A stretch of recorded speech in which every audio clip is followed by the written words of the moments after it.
بسم اللہ الرحمن الرحیم۔ السلام علیکم۔ میرا نام صفدر ہے۔ ہم لوگ گاؤں کے چوہدری تھے۔ ہمارے والد صاحب کا بہت نام تھا، لوگ ان کی بہت عزت کرتے تھے۔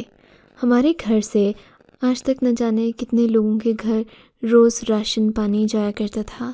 میرے بابا کے 2 کتے تھے جنہوں نے مرنے سے پہلے میرے حوالے کر دیے، مگر یہ کتے کوئی عام کتے نہیں تھے۔ جانے ان میں کیا بات تھی کہ جیسے ہی گاؤں میں کوئی عورت بد کرداری کرتی یا اپنے گھر کے مردوں کو دھوکہ دیتی، شوہر اور بھائی کی عزت کو نیلام کرتی، کوئی بھی غلط کام کرتی تو ان کتوں کو پتہ چل جاتا۔ یہ اس عورت کے گھر کے سامنے جا کر بھونکنا شروع کر دیتے تھے۔ اس عورت کے لیے جرگہ بلایا جاتا اور جرگے میں ایک فیصلہ کیا جاتا تھا۔ بہت عرصے سے یہ سوچا جا رہا تھا کہ بد کرداری کی سزا کیا دی جائے۔ پھر میرے والد صاحب نے ہی ایک ایسی سزا مقرر کی جو واقعی کسی ایسی عورت کے لیے ایک کل صحیح سزا تھی، جس میں اس کی عزت کو بھی خطرہ نہیں تھا، کیونکہ وہ جیسی بھی ہو اس کی عزت کی حفاظت کرنا مرد کا ہی کام ہوتا ہے۔ مگر یہ سزا اس کے لیے کافی تھی، اور یہ سزا میرے والد صاحب نے ہی طے کی تھی۔ سارے گاؤں نے ان کا ساتھ دیا تھا، جس کے مطابق اگر کوئی عورت رنگے ہاتھوں پکڑی جاتی ہے تو اس کی شادی گاؤں کے پاگل کے ساتھ کروا دی جائے۔ اس گھر سے نکال دینا یا پھر اسے اس کے حال پر چھوڑ دینا کوئی حل نہیں تھا، کیونکہ اگر گھر سے نکال دیا جائے گا تو پھر وہ مزید غلط کاموں میں پڑ جائے گی۔ اگر کچھ نہیں کیا جائے گا تب بھی معاشرے میں غلط مثال قائم ہوگی۔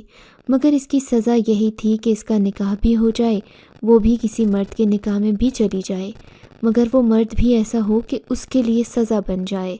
بابا اس دنیا سے گئے تو کتوں کی ذمہ داری مجھے ملی۔ دراصل یہ ذمہ داری صرف ان کتوں کو پالنے کی نہیں تھی، بلکہ اس میں ذمہ داری کا مطلب یہ تھا کہ مجھے گاؤں میں انصاف کرنا تھا، مجھے گاؤں کی عورتوں پر نظر رکھنی تھی، اور اگر اس طرح کی کوئی حرکت گاؤں میں ہوتی تو مجھے اس پر انصاف کرنا تھا۔ بہت افسوس کی بات ہے، گاؤں میں اس طرح کی حرکتیں بہت زیادہ ہوتی تھیں۔ لوگ سمجھتے ہیں کہ گاؤں کے لوگ معصوم ہوتے ہیں، پڑھے لکھے نہیں ہوتے، ان کے ہاتھوں میں موبائل نہیں ہوتے، ان کے پاس مواقع کم ہوتے ہیں، مگر اصل حقیقت اس سے بالکل ہی الگ ہوتی ہے۔ بد کرداری اور بد فعلی کی مثالیں اور واقعات جتنے گاؤں سے ملتے ہیں اور کہیں سے بھی نہیں ملتے۔ شاید وہی بات ہے کہ جانور کو پنجرے میں قید کرو تو وہ مزید خونخوار ہو جاتا ہے۔ خیر، یہ ذمہ داری میرے کاندھوں پر آن پڑی تھی۔ میرے بابا کو اس دنیا سے گئے 6 مہینے ہوئے تھے، اور 6 مہینوں میں اس طرح کا کوئی کام نہیں ہوا تھا۔ میں باقی معاملات بھی دیکھا کرتا تھا، مجھے زمینوں کے کام بھی ہوتے، مجھے لوگوں کے لنگر بھی تقسیم کرنا ہوتا۔ ہمارے پاس اللہ کا دیا سب کچھ تھا، ہم یہ سب کرتے تھے۔ ویسے وہ بہت کتے وفادار تھے، مجھے ہمیشہ سے ہی ان کے ساتھ رہنا اچھا لگتا تھا، لیکن بابا ان کو میرے حوالے نہیں کرتے تھے۔ وہ کہتے تھے یہ کوئی عام کتے نہیں، ان کو بڑی مشکل سے سکھایا ہے، یہ نسلی کتے ہیں۔ ایک کتا تقریباً 50 لاکھ کا تھا۔ ایک کتے کا نام میکس تھا اور ایک کا نام جیڈ۔ میں ان دونوں کا بہت خیال کرتا تھا، مگر یہ دونوں اس طرح نہیں ہوتا، تو مجھے ان کتوں کو لے کر دن میں ایک دفعہ گاؤں میں گھومنا بھی پڑتا۔ آج بھی یہی کر رہا تھا۔ جب یہ ایک گھر کے سامنے بھونکنے لگے اور تھوڑی دیر بعد پتہ چلا کہ وہاں پر رہنے والا ایک شخص جو اکیلا رہتا ہے، اس کے گھر میں آج ایک لڑکی کو جاتے ہوئے دیکھا گیا ہے۔ اس سے پہلے تو میں نے صرف اتنا سنا تھا کہ یہ کتے اس طرح پہچان لیتے ہیں، لیکن آج اپنی آنکھوں سے دیکھا تو میں حیران ہو گیا۔ مجھے یہ کیا کہ اب اس بات میں کوئی دو راہ نہیں تھی، اب تو میرا انصاف کرنے کا وقت آ گیا تھا۔ تھوڑا بہت چیک کیا کہ واقعی ایسا ہے یا نہیں، اس شخص کے بارے میں پتہ لگایا۔ اس نے یہ گھر کرائے پر لیا تھا اور یہی کہہ کر لیا تھا کہ میں کنوارا ہوں، اکیلا رہتا ہوں، اس گھر میں کبھی کوئی عورت نہیں آئے گی، اور جو لڑکی اس کے گھر میں گئی تھی وہ تمہاری جمال کی بیٹی تھی، جو گاؤں کا ایک بہت غریب قسم کا انسان تھا۔ وہ لڑکی صبح سے غائب تھی، اس کے ماں باپ اسے ڈھونڈ رہے تھے، مگر بدنامی کے ڈر سے بتا نہیں رہے تھے، اور یہ دونوں یہاں سے جا کر چھپ کر نکاح کرنے والے تھے۔ لڑکی کو بازیاب کروا کر اس کے ماں باپ کے حوالے کر دیا گیا۔ اگلے ہی دن صبح انصاف کرنے کے لیے جرگہ بٹھا لیا گیا۔ فیصلہ وہی تھا، بد کرداری کی سزا، پاگل سے شادی کرنا۔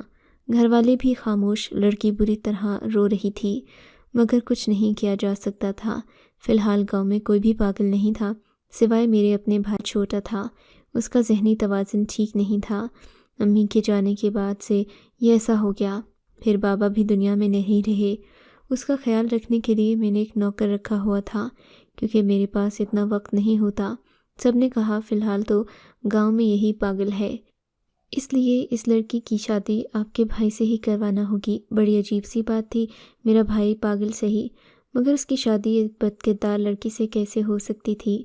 ویسے تو میں اس کی شادی کروانے کے حق میں تھا ہی نہیں کیونکہ اس کا ذہنی توازن خراب تھا، لیکن کل کو اس کی زندگی میں اگر کوئی لڑکی آتی تو کم سے کم کوئی ایسی لڑکی تو ہوتی جو اس کا خیال رکھتی۔ اس لڑکی نے اپنی عزت کا خیال نہیں رکھا تو اس کا کیا خیال رکھ پاتی؟ مگر اب انصاف کا ذمہ لیا تھا تو پورا بھی کرنا تھا۔ گاؤں میں فی الحال کوئی اور نہیں تھا، اس لیے میرے بھائی سے اس کا نکاح کروا دیا گیا۔ میرے بھائی کو رہنے کے لیے حویلی میں ایک الگ حصہ دیا گیا جو پہلے مہمان خانہ تھا، اور وہ کیونکہ اکثر چیڑ بھی کیا کرتا تھا اس لیے حویلی میں نہیں رہتا تھا۔ لڑکی کی ماں کے دل میں ابھی بھی لڑکی کے لیے نرم گوشہ تھا، مگر سارے گاؤں والے اسے بری بری باتیں کر رہے تھے۔ میں نے سب کو کہا اس میں کوئی کچھ بھی نہ کہے، اس نے جو کیا ہے اسے اس کی سزا مل رہی ہے۔ آپ لوگ اپنی زبان گندی مت کریں، کسی پر تہمت لگانا یا کسی کو برے ناموں سے پکارنے کی اجازت نہیں۔ اگر کوئی برا ہے تو اپنے لیے برا ہے، اس کو سزا دے دی گئی ہے۔ میرے بھائی کی شادی اس لڑکی سے کروا دی گئی، وہ اس گھر کی بہو تھی مگر یہ اس کی سزا تھی، اسی لیے ہم اسے کوئی بھی مراد نہیں دیتے تھے۔ وہ وہیں پر رہے گی، میرے بھائی کا خیال رکھے گی، صرف اتنا ہی رشتہ تھا اس کا۔ ویسے بھی ہمارے گھر میں کوئی بڑا تھا ہی نہیں۔ میری ایک چھوٹی بہن بھی تھی جو بہت ہی پیاری تھی، وہ اپنی دنیا میں مصروف رہتی، پڑھائی کرتی تھی۔ میرا بھائی پاگل تھا، وہ اپنے گھر میں بیٹھا رہتا اور میرے پاس اتنے کام کرنے کو تھے کہ ہمارے گھر میں کوئی ایسا ماحول نہ تھا کہ سارے گھر والے ایک ساتھ بیٹھ کر کھانا کھائیں، چائے پئیں۔ سب اپنے اپنے کاموں میں مصروف تھے۔ جب بابا زندہ تھے تو یہ رواج تھا، مگر اب ایسا کچھ بھی نہیں تھا۔ آج تک تو یہ پتہ ہی نہیں تھا کہ وہ لڑکی کہاں ہے۔ نوکر سے پوچھتا تو پتہ چلا کہ چھوٹے صاحب کے ساتھ یہ ان کا بھی خیال رکھ رہی ہے، مگر دن رات روتی رہتی ہے۔ میں نے کہا اپنے نصیب میں خود آنسو لکھے ہیں، ہم کیا کر سکتے ہیں؟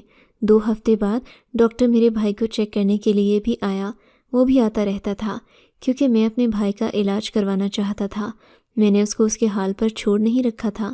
ڈاکٹر نے کہا آپ کے بھائی کا رویہ پہلے سے بہتر تھا، شادی تو بڑے بڑوں کو ٹھیک کر دیتی ہے، لگتا ہے آپ کے بھائی پر بھی شادی کا اچھا اثر پڑا ہے۔ میں ڈاکٹر کو کیا بتاتا کہ یہ شادی کس طرح ہوئی ہے۔ خیر یہ بات اپنی جگہ پر ہی تھی، باقی سب کی روٹین بھی چل رہی تھی۔ جبکہ 3 مہینے بعد گاؤں میں پھر سے اس طرح کی کوئی حرکت ہو گئی۔ اس دفعہ ایک شخص کی بیوی نے کسی اور کے ساتھ چکر چلایا، جبکہ اس کے بچے بھی تھے۔ میں تو یہ سوچ کر حیران تھا کہ ایک تو لوگ اس طرح کے عجیب و غریب کام کرتے ہیں، پھر یہ لوگ جو کام کرتے ہیں وہ نہایت ہی عجیب قسم کے لوگ ہوتے ہیں۔ یعنی ایک مرد اپنی بیوی کو دھوکہ دے رہا تھا، ایک ایسی عورت کے لیے جو کہ شادی شدہ ہے اور اس کے 6 بچے بھی ہیں۔ انسان بڑا عجیب ہے، انسانوں کو سمجھنا بھی بہت مشکل ہے۔ مگر یہاں پر تو میں ان کتوں کو بھی نہیں سمجھ پا رہا تھا کہ ان کو بار بار یہ کیسے پتہ چل جاتا کہ انہوں نے کتوں کے بارے میں کسی سے پوچھا تو انہوں نے کہا کہ سکھانے کو کچھ بھی سکھایا جا سکتا ہے، یہ جس نے سکھایا وہی بتا سکتا ہے۔ میں نے کہا یہ تو میرے بابا کے ہیں، وہی ان کی دیکھ بھال کرتے تھے، وہ ان کے ساتھ ہمیشہ رہتے تھے اور وہ ان کو سب کچھ سکھایا کرتے تھے۔ اب وہ اس دنیا میں نہیں ہیں، پتہ نہیں بابا نے ان کتوں کو یہ سب کیسے سکھا دیا۔ مگر یہ بات سچ تھی کیونکہ اب یہ 2-3 دفعے ہو چکا تھا۔ اس دفعے عورت کو اس کے شوہر نے فوراً ہی چھوڑ دیا۔ اس کی شادی بھی میرے بھائی کے ساتھ کروا دی گئی۔ 6 بچوں کی ماں ضرور تھی مگر اس کی شکل ایسی تھی کہ ایسا لگتا جیسے کنواری ہے، اس کا ایک بچہ ہی ہے۔ شاید اس کی شادی کم عمری میں ہوئی تھی اور لگتا ہی نہیں تھا کہ اس کے 6 بچے ہیں، کیونکہ وہ بہت خوبصورت تھی اور جس سے اسے شادی کروائی گئی وہ کم سے کم بھی اس سے 20 سال بڑا تھا۔ مگر پھر بھی اس کا مطلب یہ نہیں کہ اسے بے وفائی کرنے کا حق مل گیا۔ وہ 6 بچوں کے ہوتے ہوئے ایسا کیسے کر سکتی تھی؟ اس عورت کی شادی بھی میرے بھائی کے ساتھ کروا دی گئی۔ میرا بھائی پاگل تھا، اسے ایک اور بیوی مل گئی۔ یہاں بھی میری ایک بھی شادی نہیں ہوئی تھی کیونکہ میں تو مصروف تھا۔ ایک دن میں اپنے بھائی کے کمرے کے باہر سے گزرا، میرا بھائی غصے سے بول رہا تھا، بہت ہی بری طرح۔ مجھے لگا شاید اسے دورہ پڑ گیا ہے، کہیں یہ کسی کو تکلیف نہ پہنچائے، مگر جب میں اندر گیا تو بالکل نارمل بیٹھا تھا۔ اس کا نارمل ہونا یہی ہوتا کہ وہ بیٹھا اپنی چیزوں کے ساتھ کھیل رہا تھا۔ میں نے اس سے پوچھا کہ کہنے لگا ہاں۔ میں نے کہا کیا کر رہے تھے؟ کہنے لگا فلم دیکھ رہا تھا۔ مجھے لگا شاید یہ آواز فلم میں سے آئی تھی۔ میرا بھائی اس طرح کیسے بول سکتا ہے؟ وہ تو بولتا تو لگتا جیسے کوئی بچہ بول رہا ہے۔ مگر اس رات ہمیں ایک خبر ملی کہ جس پہلی لڑکی کی شادی میرے پاگل بھائی سے کروائی گئی تھی وہ اس دنیا میں نہیں رہی، اس نے خودکشی کر لی۔ یہ سن کر بہت دکھ ہوا کیونکہ کسی کی جان گئی تھی۔ سب لوگوں نے کہا اس نے اپنی زندگی سے تنگ آ کر خودکشی کی۔ میرے بھائی پر کوئی الزام نہیں لگا سکتا تھا، اسے کچھ نہیں کہہ سکتا تھا کیونکہ وہ تو پاگل تھا۔ پاگل انسان کو قانون بھی سزا نہیں دیتا۔ کسی نے بھی اس پر انگلی نہیں اٹھائی۔ دوسری عورت سے پوچھا گیا تو اس نے کہا کہ لڑکی نے اپنی مرضی سے خودکشی کی ہے، چھلانگ لگا کر اس آدمی نے اس کے ساتھ کچھ بھی نہیں کیا، لیکن وہ بھی بہت پریشان اور ڈری ہوئی سی لگ رہی تھی۔ خیر یہ گاؤں تھا، یہاں پر اس طرح کی باتیں ہوتی رہتی تھیں۔ ڈاکٹر نے کہا کہ میرے بھائی کا رویہ اچھا ہو رہا ہے۔ گاؤں میں پھر اس طرح کی حرکت ہوئی اور میری بہن میرے پاس آ کر کہنے لگی کل جرگے میں فیصلہ سوچ سمجھ کر کیجیے گا کیونکہ جس لڑکی کو پکڑا گیا ہے وہ میری سہیلی ہے۔ میں نے اپنی بہن کو کہا کہ تم سفارش کرنے آئی ہو، اگر تم بابا کے سامنے آتی تو تمہارے منہ پر تھپڑ مارتے۔ مجرم کی سفارش کرنے والا بھی اس جرم میں حصے دار ہوتا ہے۔ تمہاری دوست ہے تو کیا میں اسے سزا نہیں دوں گا؟ اس نے غلطی کی ہے، اسے سزا ضرور ملے گی۔ مجھ سے کسی قسم کی رعایت کی امید نہ رکھنا۔ وہ بہت پریشان ہو گئی مگر وہاں سے سر جھکا کر چلی گئی۔ وہ لڑکی بھی میرے بھائی کے نکاح میں تھی۔ ابھی 2 مہینے بعد اچانک ایک دن رات کو میں سو رہا تھا جب میرے کمرے کے دروازے پر دستک ہوئی۔ کوئی بہت بری طرح سے دروازہ پیٹ رہا تھا۔ میں باہر کی طرف نکلا تو آس پاس کوئی بھی موجود نہیں تھا۔ مجھے لگا میرا وہم ہوگا۔ میں اپنی بہن کے کمرے میں گیا، وہ بھی سکون سے سو رہی تھی۔ بھائی کے حصے میں بھی خاموشی تھی، ساری حویلی میں خاموشی تھی۔ شاید کہ مجھے وہم ہوا تھا اس لیے میں نے، لیکن اگلے دن اس حویلی میں کچھ ایسا ہوا کہ میں حیران رہ گیا۔ آج گھر میں قرآن خوانی رکھی گئی تھی کیونکہ میرے بابا کی برسی تھی۔ گاؤں کے سب مشیران ہماری حویلی میں آئے ہوئے تھے۔ سارا گاؤں ہی اس حویلی میں موجود تھا جبکہ اچانک سے ان کتوں نے شور ڈال دیا۔ سب ان کی طرف متوجہ ہو گئے، سوچنے لگے آج پھر سے وہ کسی عورت کو پکڑیں گے۔ مگر اس دفعہ کا منظر دیکھ کر سب حیران رہ گئے کیونکہ وہ کتے بہن کے کمرے میں جا رہے تھے۔ جب کمرے کے دروازے پر دستک دی گئی تو وہ دروازہ نہیں کھول رہی تھی۔ پھر تھوڑی دیر بعد اس نے دروازہ کھولا مگر کتے بھونکتے تھے، اس کا مطلب وہ دروازہ بھی کھلا ہوا تھا۔ شاید جو شخص بھی وہاں موجود تھا وہاں سے بھگا دیا گیا تھا۔ یہ دیکھ کر میرے قدموں تلے سے زمین نکل گئی کہ جو شخص لوگوں کے انصاف کیا کرتا تھا آج گناہ اس کے گھر تک پہنچ گیا۔ میری بہن عجیب پریشان ہوئی، سب کے سامنے کھڑی تھی۔ سارے گاؤں والوں نے یہ منظر دیکھ لیا تھا۔ آپ سب یہی کہنے لگے کہ بہن خراب ہے، ہمیں انصاف چاہیے، انصاف ہوگا، یہی جرگہ بلایا جائے، انصاف کیا جائے۔ کچھ ایسے بھی تھے جو سزا دینے کے خلاف تھے، اب ان کو لڑنے کا موقع مل گیا۔ اس گاؤں میں کچھ میرے دشمن بھی تھے، وہ لوگ بھی کھل کر سامنے آ گئے۔ میں بری طرح سے پریشان تھا۔ سب نے کہا کہ جرگہ بٹھایا جائے، سب لوگ موجود تھے کہ یہیں پر فیصلہ کیا جائے گا، وہی سزا جو سبھی عورتوں کو دی گئی ہے۔ انصاف سب کے لیے ایک جیسا ہوتا ہے۔ میں نے کہا مجھے تحقیقات تو کرنے دیں۔ تب انہوں نے کہا ہماری باری، تم نے کون سی تحقیقات کی تھی؟ دوپہر میں معاملہ ہوا، شام تک تم سزا سنا چکے تھے، اب اپنی بہن کی تحقیقات کرنی ہے۔ جرگہ تو بیٹھ گیا مگر یہ سوچ کر مطمئن تھا اس گاؤں میں پاگل صرف میرا بھائی ہے، بھائی کے ساتھ بہن کی شادی تو ہو نہیں سکتی۔ مگر جب فیصلہ کر لیا گیا، اس بارے میں غور کیا گیا تو وہاں ایک ایسی بات ہوئی کہ میں حیران رہ گیا۔ لوگوں نے کہا ایک پاگل ہے، وہ اس کمی کمین کا بھائی ہے، پاگل ہے وہ اس کمی کمین کا بھائی ہے جس کو علاج کے لیے انہوں نے شہر بھیجا تھا مگر علاج کامیاب نہیں ہوا، وہ واپس آ گیا ہے، اس کے ساتھ اس کی بہن کی شادی کروا دی جائے۔ میری بہن بار بار کہہ رہی تھی کہ میں نے کچھ نہیں کیا، مجھے کچھ نہیں پتا، میں نے ایسی حرکت نہیں کی، لیکن اس کی بات کوئی نہیں سن رہا تھا۔ سب نے اسے چپ رہنے کا کہا۔ وہ سسک سسک کر رو رہی تھی اور میں شرمندہ تھا۔ جب اس پاگل کو لایا گیا میں اسے دیکھ کر حیران رہ گیا، وہ تو پوری طرح پاگل تھا۔ میرا بھائی تو پھر بھی کسی حد تک صحیح تھا، کم سے کم کسی کو تکلیف تو نہیں پہنچاتا تھا۔ میری بہن تو وہیں پر بے ہوش ہو گئی، مگر انصاف سب کے لیے ایک جیسا ہوتا ہے۔ شادی کروا دی گئی۔ میری بہن کی زندگی ایک ہی دن میں برباد ہو گئی۔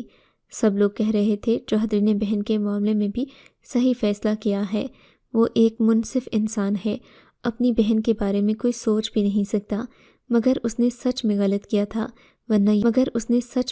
تھا، ورنہ یہ کتے آج تک کوئی غلطی نہیں کرتے تھے۔ میرے بھائی کو تو پتہ بھی نہیں تھا کہ ہماری چھوٹی بہن کے ساتھ کتنا بڑا ظلم ہو گیا تھا۔ اگر وہ غلطی پر بھی تھی تب بھی یہ سزا بہت زیادہ تھی۔ مجھے احساس ہو رہا تھا کہ تحقیق کرنے کا موقع بھی نہیں دیا گیا، یہ ٹھیک نہیں تھا۔ ہو سکتا ہے کہ اس کی غلطی نہیں تھی، مگر باقی عورتوں کے لیے بھی موقع نہیں ملا تو باقی عورتوں کو دھکے دیے گئے، برا بھلا کہا گیا۔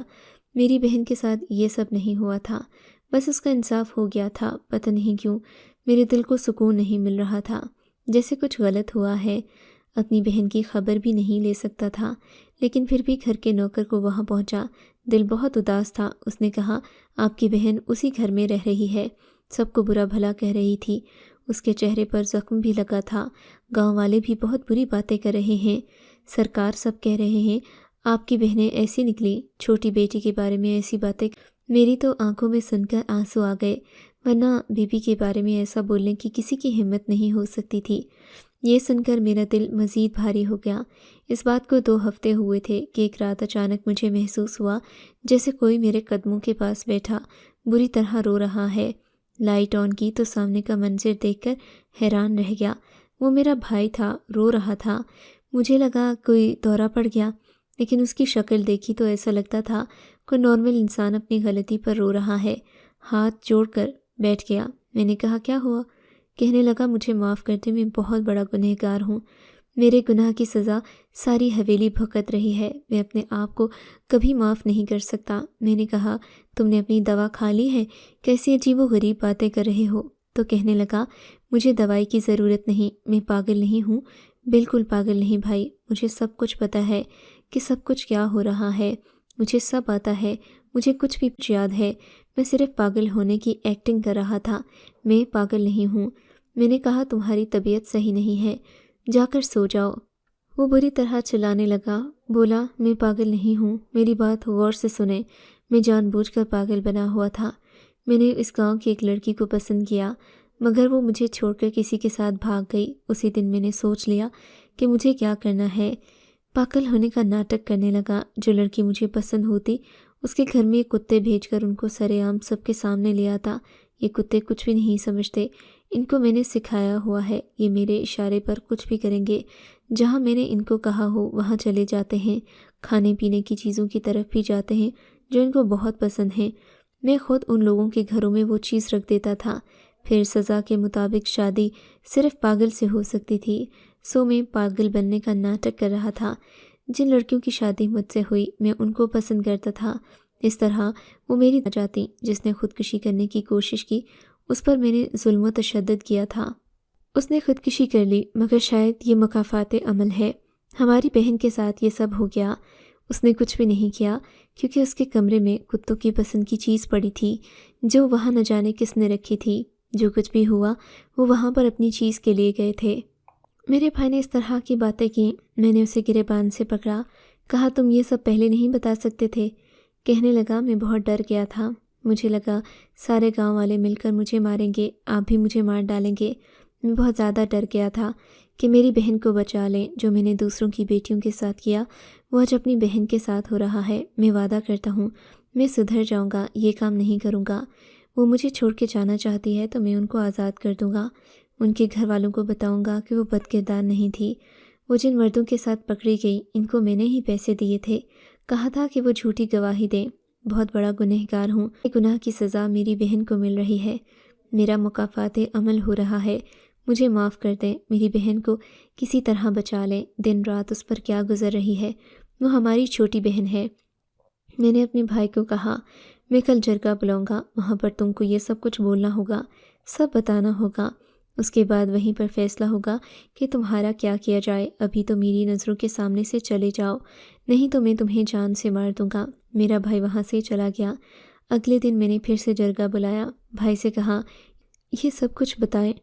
ان دونوں لڑکوں کو بھی بلایا جن کو اس نے پیسے دے کر جھوٹی گواہی دلوائی تھی، ان لڑکیوں کو بدنام کروانے کے لیے۔